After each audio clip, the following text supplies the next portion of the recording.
बच्चों, किसी real valued function वास्तविक फलन अ, के बारे में आप जानते हैं कि अ, जो फलन है, वास्तविक फलन है, प्रत्येक वास्तविक फलन y is equal to f x अपने डोमेन प्रांत x के किन्हीं बिंदुओं पर संतत तो हो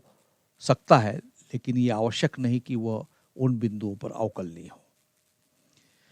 और आपने जैसे कुछ एग्जाम्पल देखे होंगे, तो जैसे आपने देखा है कि y is equal to f x बराबर मॉड एक्स एक फंक्शन है, मापांक फलन है एक है, for every x belongs to real number. इसके डोमेन x के बिंदु x पर वो संतत तो है मॉड फंक्शन, परंतु इस बिंदु x बराबर 0 पर अवकलनीय नहीं है। इसकी गणितीय प्रक्रिया, इसकी जांच जो है काफ़ी विस्तृत होती है, लेकिन कॉम्पिटिटिव एग्जामिनेशन में बच्चों आप ग्राफ से इसको पहचान सकते हैं। यहाँ आप ध्यान से देखिए, स्क्रीन पर आपको नज़र आ रहा है एक मापांक फलन है। मापांक फलन में x बराबर 0 पर एक कोना बन रहा है। तो किसी भी फंक्शन, रियल वैल्यूड फंक्शन वास्तविक फलन के ग्राफ को यदि हम खींचते हैं उसके डोमेन के किन्हीं बिंदुओं पर, तो ऐसा बिंदु जहाँ पर उस ग्राफ पर, जैसे आप देख रहे हैं कि मापांक फलन में एक कोना बन रहा है x बराबर 0 पर, मूल बिंदु पर, आप ध्यान से देखिए स्क्रीन पर। तो जिस फंक्शन के ग्राफ में यदि कोना बन रहा है, नोक बन रही है, तो हम डायरेक्ट उस बिंदु को चयनित करके ये कह सकते हैं कि इस बिंदु पर वो फंक्शन संतत तो है, लेकिन अवकलनीय नहीं होगा। इसी तरह से और भी फंक्शन के ग्राफ पर आप ध्यान दीजिए, स्क्रीन पर आप जैसे देख रहे हैं कि y is equal to f x is equal to mod of sine x है, for every x belongs to real number है। तो आपको मालूम है कि साइन का जब हम ग्राफ खींचते हैं तो साइन 0 0 होता है, साइन पाई बाई 2 1 होता है, साइन पाई 0 होता है, और साइन 3 पाई बाई 2 -1 होता है, और साइन 2 पाई 0 होता है। तो इस तरह से साइन कर्व को हम खींचते हैं तो उसका जो रेंज है, कभी +1 पाई बाई 2 पर, और 3 पाई बाई 2 पर आप उसकी वैल्यू -1 देख रहे हैं। ये जो ग्राफ है वो साइन एक्स का है। यदि हम मॉड साइन एक्स का ग्राफ समझना चाहते हैं बच्चों, तो डॉट डॉट में जो हमने दिखाया है वो मापांक मॉड ऑफ साइन एक्स का ग्राफ है। अब बच्चों, ये जब मॉड ऑफ साइन एक्स का ग्राफ हमने देख लिया, जो स्क्रीन पर आप देख रहे हैं, तो x बराबर पाई पर यदि विचार करें तो आप देखिए वहाँ भी कोना बन रहा है। बच्चों, इस बात पर मैं इसलिए कह रहा हूँ कि ये प्रतियोगी परीक्षा में आपको बहुत काम आएगा, कि ग्राफ से ही हम उस बिंदु को देख रहे हैं x बराबर पाई पर, मॉड साइन एक्स का ग्राफ में हम देख रहे हैं कि वहाँ कोना बन रहा है। तो उस कोने वाले बिंदु पर x बराबर पाई पर मॉड साइन एक्स जो है वो संतत तो है, कंटिन्यूअस तो है, लेकिन अवकलनीय नहीं होगा बच्चों। तो हम ग्राफ से हम सीधा चयनित ये बता सकते हैं कि वो फंक्शन जो है वो संतत है या अवकलनीय है। और संतत के बारे में भी मैंने आपको बताया था कि यदि हम किसी फंक्शन का ग्राफ बिना पेन उठाए खींच सकते हैं, जैसे मॉड फंक्शन का, तो वो x के सभी बिंदुओं पर संतत है। ऐसे ही साइन एक्स का ग्राफ यदि हम खींचते हैं तो वो बिना पेन उठाए उसका ग्राफ हम विभिन्न बिंदुओं पर खींच सकते हैं, तो वो उन डोमेन के उन बिंदुओं पर संतत है। और मॉड जैसे मॉड साइन एक्स का भी ग्राफ हम देख रहे हैं कि बिना पेन उठाए खींच सकते हैं। तो बिना पेन उठाए यदि हम खींच सकते हैं तो उन बिंदुओं पर, डोमेन के उन बिंदुओं पर वो मॉड साइन एक्स जैसा फंक्शन संतत तो है, लेकिन यदि कोना बनता है x बराबर पाई पर, x बराबर 2 पाई पर, इसी तरह से x बराबर -पाई पर, यदि मॉड साइन एक्स का हम कोना देख रहे हैं ग्राफ में, तो हम कह सकते हैं कि इन बिंदु पर हम बिना पेन उठाए ग्राफ इसका खींच सकते हैं। तो संतत तो है, लेकिन वो कोना बनने के कारण हम इस नतीजे पर पहुंच सकते हैं बच्चों कि x बराबर पाई पर मॉड साइन एक्स अवकलनीय नहीं है। ये बात मैं इसलिए कह रहा हूं बच्चों कि खुद आप महसूस करेंगे कि अभी मैं इस बात को आपको सामने स्पष्ट करूंगा कि मैथमेटिकल विवेचना, मैथमेटिकल इंटरप्रिटेशन काफ़ी लंबा जाता है। तो ग्राफ का स्टडी करने से हम बहुत जल्दी नतीजे पर पहुंच सकते हैं। उससे आपका टाइम मैनेजमेंट कॉम्पिटिटिव एग्जामिनेशन में ऑब्जेक्टिव क्वेश्चन आपको चयनित करना होता है। तो ये अच्छी बात है कि आप ये सीख लें कि जिस ग्राफ का में यदि कोना बनता है तो उस बिंदु पर, जैसे मॉड एक्स में एक्स बराबर 0 पर कोना बन रहा है,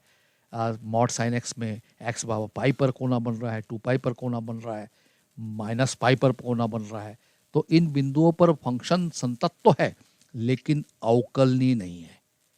कॉर्नर बन रहा है, कोना बन रहा है, नोक बन रही है, तो इन बिंदुओं पर संतत है लेकिन अवकलनीय नहीं होगा। अब जैसे कि मैं आपको बता चुका हूं कि ग्राफ से हम बड़े आसानी से ये डिसीजन ले सकते हैं, लेकिन 12वीं के बोर्ड एग्ज़ाम में हम इसकी पहचान तो कर सकते हैं, लेकिन हमको मैथमेटिकल पूरा एक्सप्रेशन से बात करना होगा। तो चलो बच्चों, इस पर हम चर्चा करके देखते हैं। तो जैसे एक वास्तविक फलन है, रियल वैल्यूड फंक्शन है, y बराबर f x is equal to mod of x minus 1। पहले मैंने मॉड x की बात की, अब मॉड, मान लीजिए मॉड x माइनस 1 हो गया फॉर एवरी, प्रत्येक के लिए x belongs to real number. इसके डोमेन x, आप जानते हैं डोमेन x होता है कि प्रत्येक बिंदु पर ये फंक्शन मॉड x माइनस 1 संतत है, परंतु डोमेन x बराबर 1 के किसी बिंदु x बराबर 1 x बराबर 1 पर यह फलन y is equal to f x is equal to mod of x minus 1 पर संतत तो है, परंतु इसी बिंदु x बराबर 1 पर अवकलनीय नहीं है। तो ग्राफ पर आप देखिए ध्यान से। तो अब आइए वास्तविक फलन y बराबर f of x is equal to mod x minus 1 for every x belong to real value वाले फंक्शन का, इस फंक्शन का ग्राफ खींच के देखते हैं। तो x बराबर 0 और x बराबर 1 पर बिंदु आप देख रहे हैं कि एक a बिंदु है। a बिंदु से पर y की वैल्यू 0 होगी, और x बराबर 1 से ज़्यादा पर ये ग्राफ आप देख रहे हैं y is equal to x minus 1, और x बराबर 1 से कम पर आप देख रहे हैं कि y is equal to minus in bracket x minus 1, यानी माइनस अंदर कर दें तो y बराबर माइनस एक्स प्लस 1। तो ग्राफ में आप देख रहे हैं, और बिंदु a पर जिसका x कोऑर्डिनेट x बराबर 1 है, इस बिंदु a पर हम ग्राफ को देखकर सीधा इस नतीजे पर पहुंच सकते हैं कि ये फंक्शन जो है वो x बराबर a पर, कौन सा function, f x is equal to mod of x minus 1, यह फंक्शन x बराबर 1 पर संतत तो है, कंटिन्यूअस तो है, लेकिन कोना बन रहा है। तो मैं डायरेक्ट इस चित्र को देखकर, ग्राफ को देखकर ये कह सकता हूँ कि x बराबर 1 पर ये पक्का f x is equal to mod x minus 1 function अवकलनीय नहीं है, डिफरेंशिएबल नहीं है। अब ग्राफ का जो आप अध्ययन बच्चे कर लेते हैं, तो मेरा ये मानना है बच्चों कि उसको मैथमेटिक्स की पूरी प्रैक्टिकल मालूमात है। तो ग्राफ का अध्ययन जरूर बच्चों आप सीखिए, डिफरेंट फंक्शन के ग्राफ को जरूर देखिए। तो जैसे कि मैं आपको स्क्रीन पर देख रहे हैं कि y is equal to f x, graph से आप ध्यान दें mod x minus 1, x minus 1 कब होगा, जब x माइनस 1 ग्रेटर देन 0 हो, पॉजिटिव हो, यानी x ग्रेटर देन 1 हो, तो और जीरो कब होगा? जब x माइनस वन की वैल्यू जीरो हो। आप इक्वेशन नंबर 1 में आप ध्यान से देखिए स्क्रीन में। और मॉड x माइनस वन बराबर माइनस ब्रैकेट में इन ब्रैकेट x माइनस वन है, ये कब होगा? जब x minus one less than zero हो। इस एक्सप्रेशन को, इस समीकरण को और सिंप्लीफाइड करने पर आप पाएंगे बच्चों कि y बराबर f x is equal to mod x minus one is equal to x minus one. यदि ऊपर वाले समीकरण नंबर 1 में एक को पक्षांतर करेंगे तो x ग्रेटर देन वन के केस में मॉड x माइनस वन होगा, और यदि x बराबर 1 होगा तो mod x minus one zero होगा, जो समीकरण नंबर 2 में आपको नजर आ रहा है। और मॉड यदि x की वैल्यू 1 से कम होगी तो मॉड x माइनस वन की वैल्यू होगी माइनस एक्स प्लस वन, जो कि आप ग्राफ में भी देख रहे हैं। ग्राफ में भी स्पष्ट है कि हम 1 से ज़्यादा पर पॉजिटिव तरफ यदि हम जाते हैं तो y बराबर x माइनस वन एक रेखा मिलती है, ग्राफ में आप ध्यान से देखिए। और 1 से कम में हम जाते हैं तो y is equal to minus x in bracket x minus one मिलता है। तो चलो बच्चों, ठीक है, ये ग्राफ की स्टडी आप समझ गए कि mod x minus one triplet nature का है, 3 प्रकार की परिभाषा से परिभाषित है, वो डोमेन के मान पर निर्भर करता है। तो पहला काम करके देखते हैं बच्चों कि जैसे कि मैंने कहा कि x बराबर 1 पर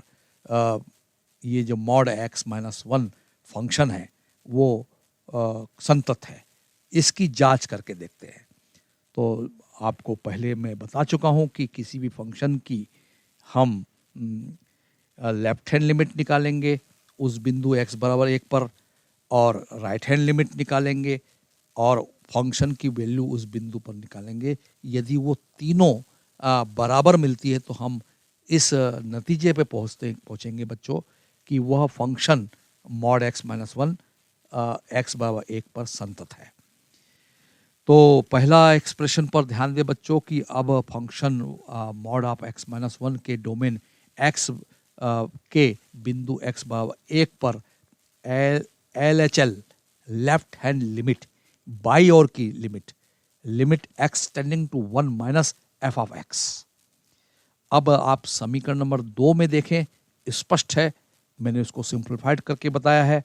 कि 1 minus limit x tending to 1 के ऊपर माइनस पावर में है। इसका मतलब ये है कि हम 1 से कम राशि से उस बिंदु पर पहुंचेंगे,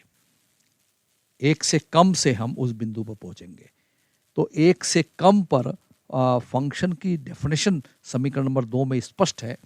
कि यदि x लेस देन 1 है, समीकरण नंबर 2 को देखिए बच्चों, वो है माइनस एक्स प्लस वन। तो एफ एक्स के जगह limit x tending to 1 minus power में माइनस के केस में हम माइनस एक्स प्लस वन लिख रहे हैं। अब आपको मालूम है कि जब हम लेफ्ट हैंड लिमिट कैलकुलेट करना चाह रहे हैं तो लिमिट को सिंप्लीफाइड करने के लिए हम कुछ मानते हैं। तो आप देख रहे हैं बगल में कि माना x बराबर 1 माइनस एच, और चूंकि आपको मालूम है कि हम लेफ्ट हैंड लिमिट निकाल रहे हैं बिंदु x बराबर 1 पर, तो limit x tending to 1 minus implies कर रहा है limit h tending to 0 plus. निश्चित रूप से x टेंडिंग टू 1 माइनस का मतलब 1 से कुछ कम, तो निश्चित रूप से h को 0 से कुछ ज़्यादा होना चाहिए। Limit h tending to 0 plus का मतलब ये नहीं कि बच्चों कि ये 0 से ज़्यादा है। मैं यहाँ ये कहूँगा, इस पर ध्यान दीजिए, कई बच्चे इसमें कंफ्यूजन में रहते हैं कि 0 प्लस का मतलब 1 से ज़्यादा है। ऐसा नहीं है, हाँ वो 0 की तरफ अग्रसर है, लेकिन 0 से ज़्यादा से हम h की तरफ h 0 की तरफ अग्रसर हो रहा है। तो फाइनली वैल्यू हम h इज इक्वल टू 0 ही रखते हैं, इसमें कोई शक नहीं। तो इसको सिंप्लीफाइड करने पर आप देख रहे हैं कि LHL is equal to limit h tending to 0 plus, और x के जगह क्या रखेंगे 1 माइनस h, और बाहर माइनस है और प्लस 1। इसको सिंप्लीफाइड करने पर आप देख रहे हैं कि limit LHL is equal to limit h tending to zero plus, minus अंदर जाएगा, ब्रैकेट ब्रेक करने पर -1 और माइनस माइनस प्लस एच और 1 1 1 कैंसिल आउट। तो सिंप्लीफिकेशन आगे दिख रहा है बच्चों, स्क्रीन पर आप देखिए। Limit h L L left hand limit is equal to limit h tending to zero h. और मैंने जैसे कहा आपको कि एच टेंडिंग टू जीरो में पावर प्लस है, तो जीरो से ज़्यादा से हम जीरो की तरफ अग्रसर हो रहे हैं, तो एच की वैल्यू जीरो मिल गई है। तो फाइनली रिजल्ट इक्वेशन नंबर 3 में आप देख रहे हैं कि LHL आपको मिल रहा है जीरो। तो बच्चों इस प्रकार से आपने देखा कि LHL x बराबर 1 पर मॉड x माइनस 1 का left hand limit is equal to zero मिल रहा है, जो समीकरण नंबर 3 में आप देख रहे हैं। इसकी स्क्रीन पर आप ध्यान से देखें। अब बच्चों आपको मालूम है कि जब मैंने लेफ्ट हैंड लिमिट निकाल ली मॉड x माइनस 1 की, तो अब इस फंक्शन फलन y is equal to f x is equal to mod x minus 1 के डोमेन x के किसी बिंदु x बराबर 1 पर RHL राइट हैंड लिमिट कैसी होगी, स्क्रीन पर आप ध्यान से देखिए। Limit x tending to 1 plus f of x। अब जैसे कि पहले जैसे बताया कि 1 प्लस का मतलब 1 के ऊपर पावर प्लस का मतलब है एक x बराबर 1 से ज़्यादा से हम बिंदु x बराबर 1 पर अग्रसर हो रहे हैं। इसका मतलब है limit x tending to 1 plus f of x। और निश्चित रूप से समीकरण नंबर 2 में आप देख रहे हैं, ध्यान से देखिए स्क्रीन पर कि x ग्रेटर देन 1 होने पर मॉड x माइनस 1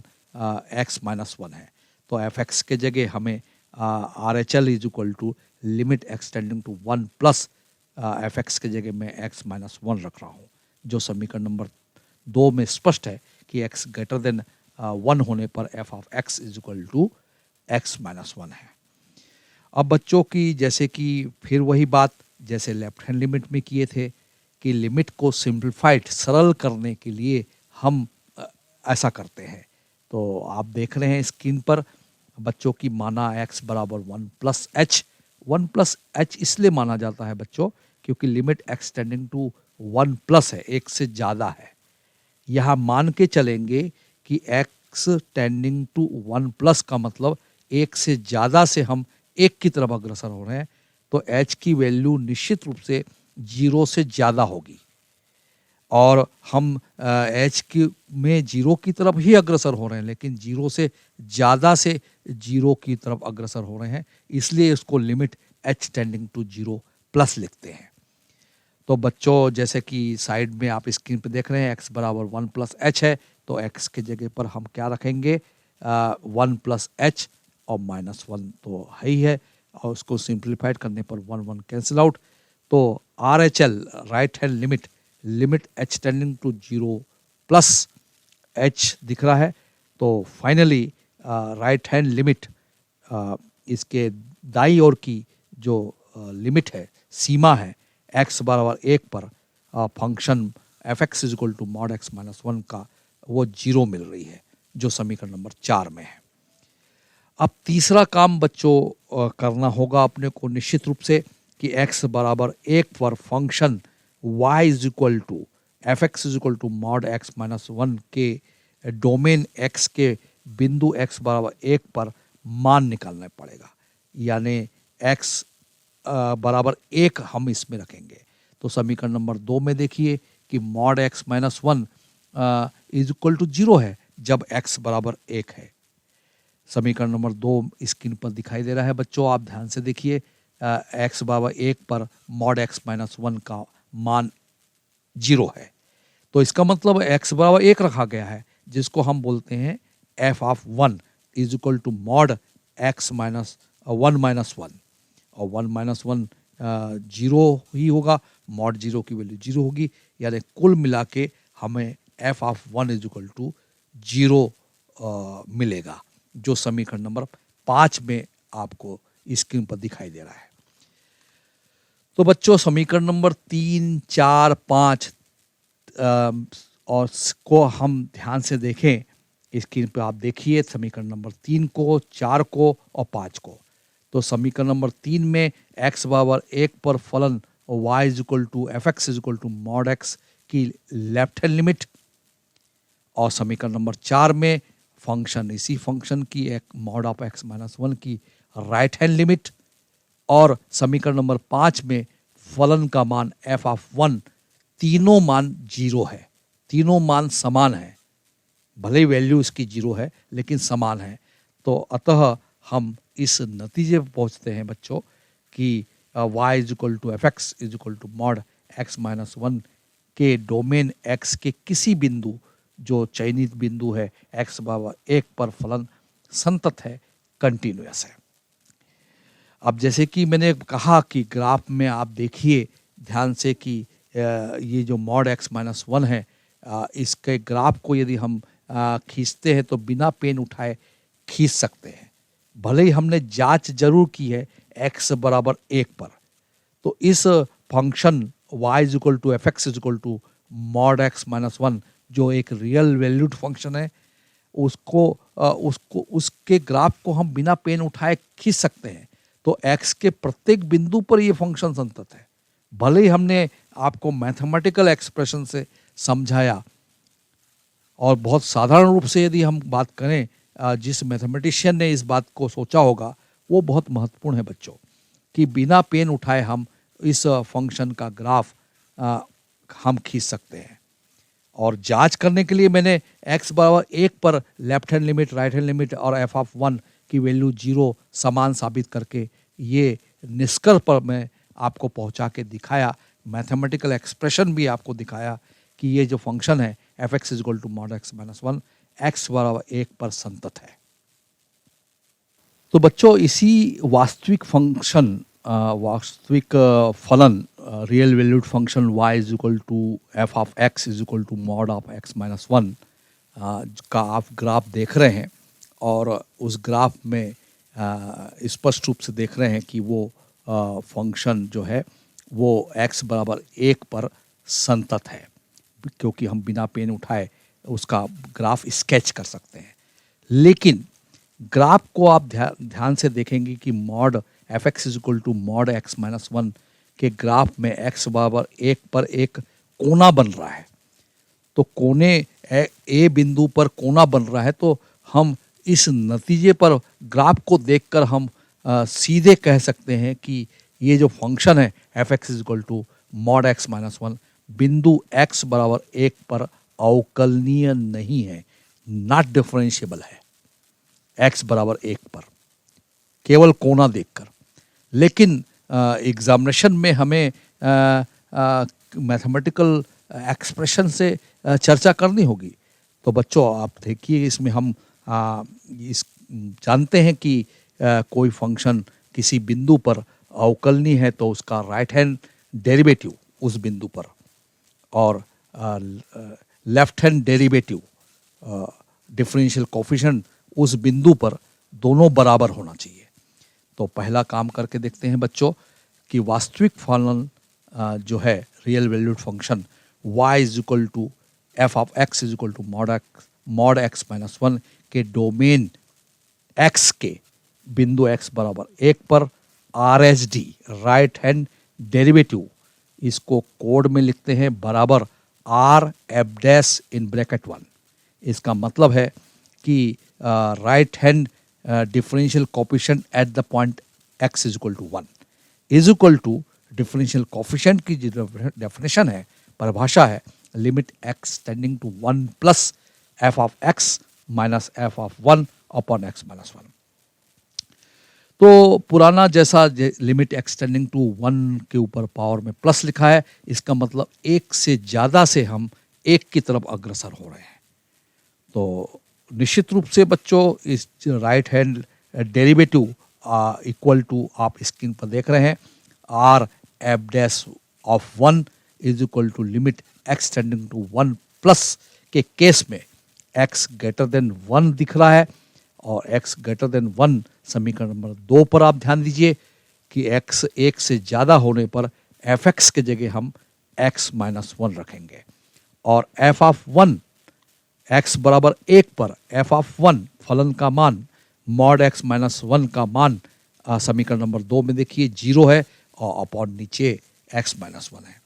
अब इस R H D is equal to R F dash 1 is equal to limit को सिंप्लीफाइड करने के लिए हमें मानना पड़ेगा x बराबर 1 प्लस एच। जैसे कि हम लिमिट को सरलतम रूप में करने के लिए ऐसा करते हैं, तो x के जगह में जो 1 प्लस एच लिखना पड़ेगा। इसमें कोई शक नहीं बच्चों की लिमिट एक्सटेंडिंग टू 1 प्लस है तो h का मान 0 से ज़्यादा होगा। h टेंडिंग टू 0 प्लस लिखा है, मतलब 0 से ज़्यादा से हम 0 की तरफ अग्रसर हो रहे हैं। लेकिन ये ध्यान रहे कि h जो है 0 की तरफ ही अग्रसर हो रहा है। तो x के जगह 1 प्लस एच रखा है, 1 1 कैंसिल आउट, तो ऊपर आपको h मिल रहा है और नीचे भी हमने x के जगह 1 प्लस एच रखा है, 1 1 कैंसिल आउट, तो h अपॉन एच और इसको h में h का भाग देने पर हमको सिंप्लीफाइड होके आर एच डी दिख रहा है R F dash of 1 is equal to limit h tending to 0 plus 1। और चूंकि ये h से विहीन है तो निश्चित रूप से जो आर एच डी होगा right hand differentiability at the point x is equal to 1 is equal to 1 मिल रहा है, जो समीकरण नंबर 6 में आप स्क्रीन पर देख रहे हैं। अब बच्चों चूंकि मैं समीकरण नंबर 6 में राइट हैंड डेरिवेटिव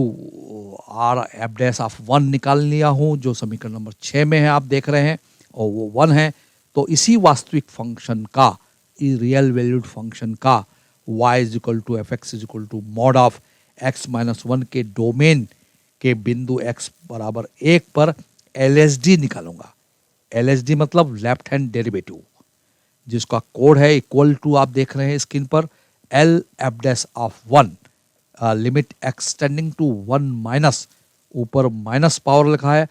इसको लेफ्ट हैंड डेरिवेटिव बोलते हैं। पढ़ने के लिए हम कहेंगे कि इसका left hand differential coefficient at the point x is equal to 1, और लिमिट एक्सटेंडिंग टू 1 माइनस का मतलब है 1 से कम पर से हम 1 की तरफ अग्रसर हो रहे हैं, और डिफरेंशियल कोफिशिएंट की अवकल गुणांक की परिभाषा के अनुसार f of x minus f of 1 upon x minus 1, बिंदु 1 पर अवकल गुणांक की बात की जा रही है बच्चों। तो सिंप्लीफाइड होने पर आप देख रहे हैं कि limit L H D left hand derivative L F dash of 1 is equal to limit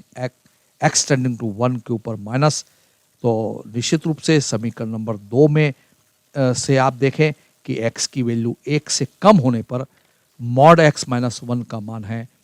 minus x minus 1,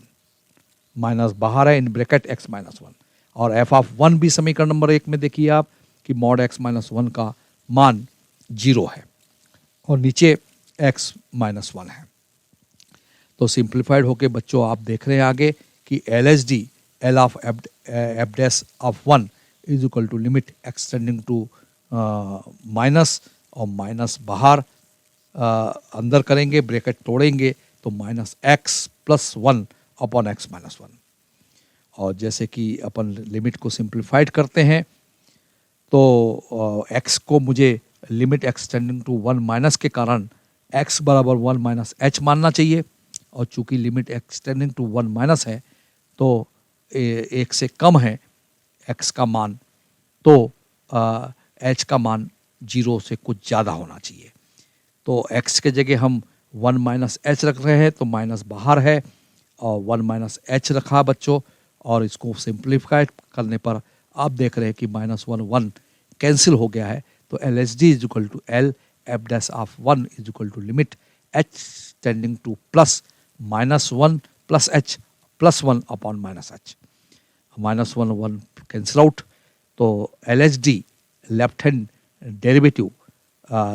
L F dash of 1 left hand derivative differential coefficient at the point x is equal to 1 पर limit h tending to 1 0 plus h upon h minus h, तो h का h से भाग देंगे तो वो आएगा minus 1। तो आप सिंप्लीफाइड होकर स्क्रीन पर देखिए बच्चों ध्यान से कि ये h से विहीन है, तो h टेंडिंग टू 0 प्लस का मतलब है वो 0 से ज़्यादा से 0 की तरफ ही अग्रसर हो रहा है। तो इसकी जो लिमिट है एच के विहीन है, इसलिए -1 ही आएगी। तो समीकरण नंबर 7 में स्पष्ट है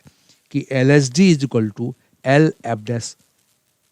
ऑफ 1 इज इक्वल टू -1, जो समीकरण नंबर 7 में है।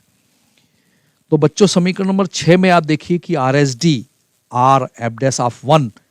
आपको 1 मिल रहा है, और समीकरण नंबर 7 में आप देखिए कि LHD L F dash of 1 -1 मिल रहा है। तो 1 और -1 आपस में बराबर नहीं है। तो समीकरण नंबर 6 और 7 से हम इस नतीजे पर पहुंचते हैं कि RSD is not equal to LSD, मतलब R F dash of 1 is not equal to L F dash of 1। ये मैथमेटिकल एक्सप्रेशन में ऐसा लिखेंगे, और चूंकि RSD not equal to LSD है, 1 इज नॉट इक्वल टू -1 है चूंकि, तो हम इस नतीजे पर पहुंचते हैं बच्चों कि समीकरण नंबर 6 और 7 से कि ये जो mod y is equal to f x is equal to mod of x -1 है, जिसका ग्राफ भी आपने देखा, ए बिंदु पर कोना बन रहा था, आपने देखा वो बिंदु पर x बराबर 1 पर मॉड x -1 अवकलनीय नहीं है। मैथमेटिकल एक्सप्रेशन भी देखा और कोना भी देखा, डायरेक्ट भी देखा कि वो अवकलनीय नहीं है, लेकिन उस बिंदु पर संतत है। इस प्रकार हमने सीखा कि यदि कोई वास्तविक फलन उसके डोमेन x के किन्हीं बिंदुओं पर संतत कंटिन्यूअस हो, तो हो सकता है कि वह फंक्शन अवकलनीय हो भी और नहीं भी हो सकता है। तो प्रत्येक इस प्रकार से हम इस नतीजे पर पहुंचते हैं बच्चों कि कोई भी फंक्शन, प्रत्येक फंक्शन जरूर नहीं कि उस बिंदु पर वो संतत है तो अवकलनीय हो। और यह भी ध्यान रखें बच्चों, फाइनली बहुत इंपॉर्टेंट कंसेप्ट पर मैं आप पर जोर दे रहा हूं कि यदि कोई फंक्शन किसी बिंदु पर अवकलनीय है, डिफरेंशिएबल है, तो ये निश्चित है कि वह फंक्शन उस बिंदु पर संतत होगा। यानी उल्टा हम काम करेंगे तो ये पॉसिबल है कि अवकलनीय फलन संतत होगा ही। यानी अवकलनीय सिद्ध करने के बाद हमें संतत सिद्ध करने की आवश्यकता नहीं है बच्चों। जैसे कि लोअर क्लासेस में आपने पढ़ा था कि प्रत्येक समरूप त्रिभुज जो होता है वो जरूरी नहीं कि सर्वांग सम हो, लेकिन प्रत्येक सर्वांग सम त्रिभुज है वो समरूप होगा ही। तो यहाँ पर उसको कोरिलेट करके आप समझेंगे तो हमेशा के लिए याद रहेगा, और ये कॉम्पिटिटिव एग्जामिनेशन में बहुत महत्वपूर्ण कंसेप्ट आपके दिमाग में बैठ जाएगा कि प्रत्येक अवकलनीय फलन उस बिंदु पर संतत होगा, लेकिन प्रत्येक संतत फलन उस बिंदु पर संतत हो भी सकता है और नहीं भी हो, उस बिंदु पर अवकलनीय हो भी सकता है और नहीं भी हो सकता है। तो बच्चों आप मुझे ये स्पष्ट हो गया है, मुझे समझ में आ रहा है कि आपको ये कंसेप्ट बहुत मज़ा आया होगा और आपने समझ लिया होगा कि हम अवकलनीयता के बारे में आपने जानकारी ली और ये जाना कि प्रत्येक संतत फलन आवश्यक नहीं कि उस बिंदु पर अवकलनीय हो, लेकिन प्रत्येक अवकलनीय फलन उस बिंदु पर संतत होगा ही।